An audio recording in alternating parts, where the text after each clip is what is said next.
The Lost World. Now that is probably the most eventful season that I shot.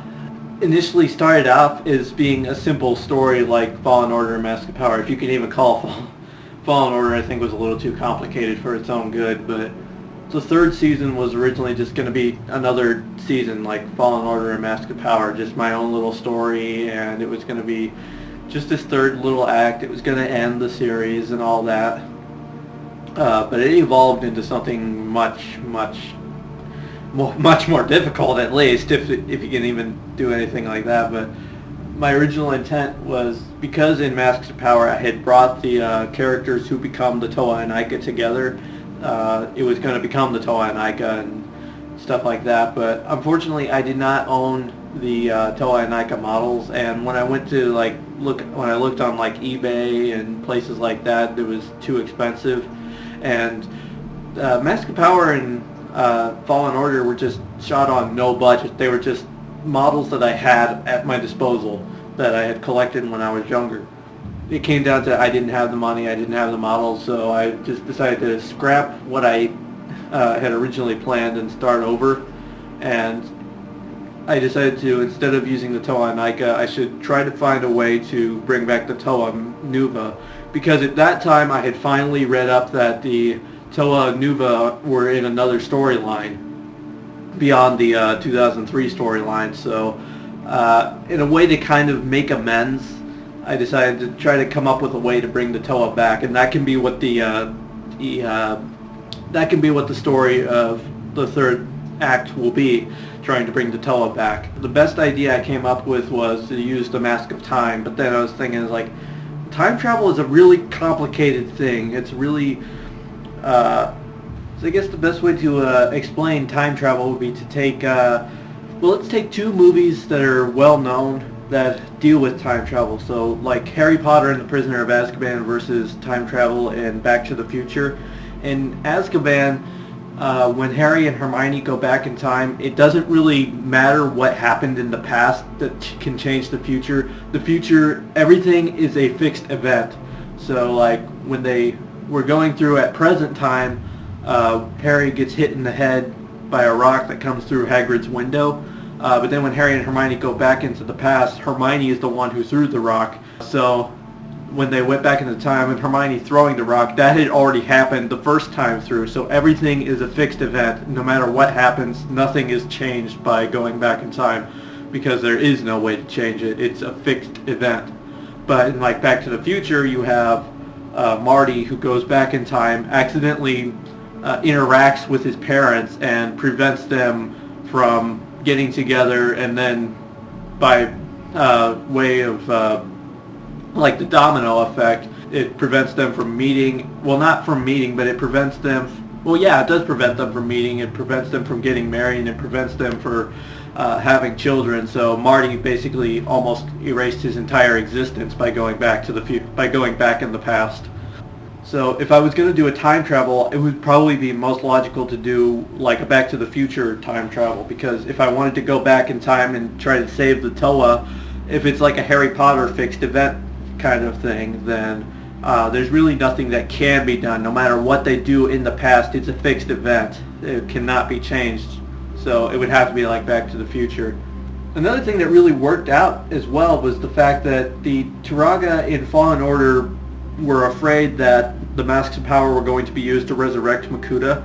So I thought, what if it actually does happen? Because at that point, I was only going to have Akmu as the main villain, which I was kind of conflicted about too, because you have Fallen Order, which was about an evil Toa, and then Fallen Order, which was about an evil Matoran, and Mask of Power, which was about an evil Toa and two mutated henchmen. But then are you going to go backwards and use another evil Matoran for your villain in the third act? And the thing about it is you try to build up and create something bigger and better than what you did the last time. So bringing Makuta back through the Masks of Power and the Mask of Time would make it bigger, make it better. And Makuta is generally considered to be the biggest villain of the Bionicle stories, so it's like no-brainer. Bring Makuta in.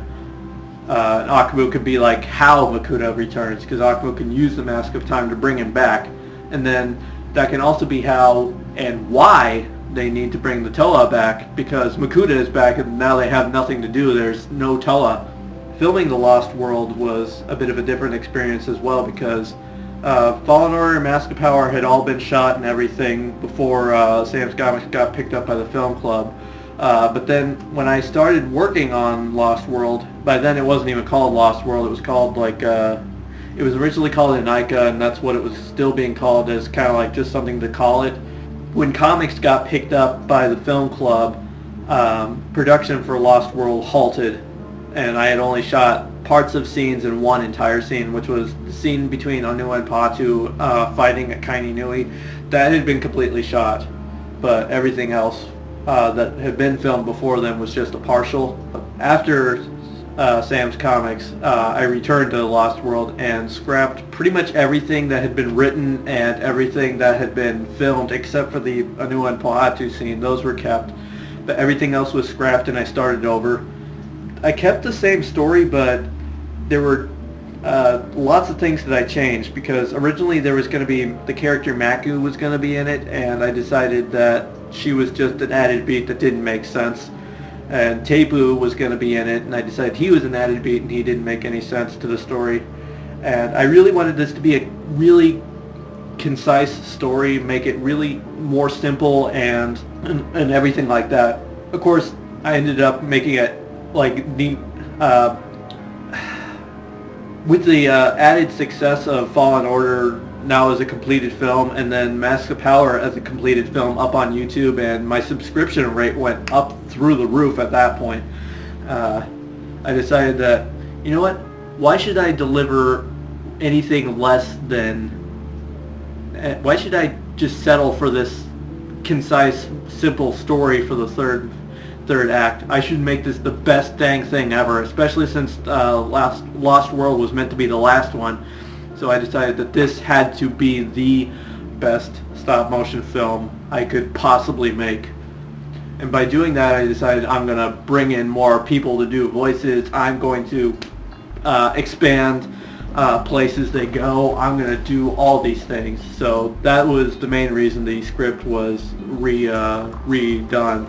I remember the first draft, which was completed in like January of 2012, the first draft was almost half the size of what it ended up being finally, because I worked like non-stop trying to make this better, reading up on all these things, developing all these characters and everything, and I was never satisfied. I was not going to even begin to work on this film until I had the best dang film I could make.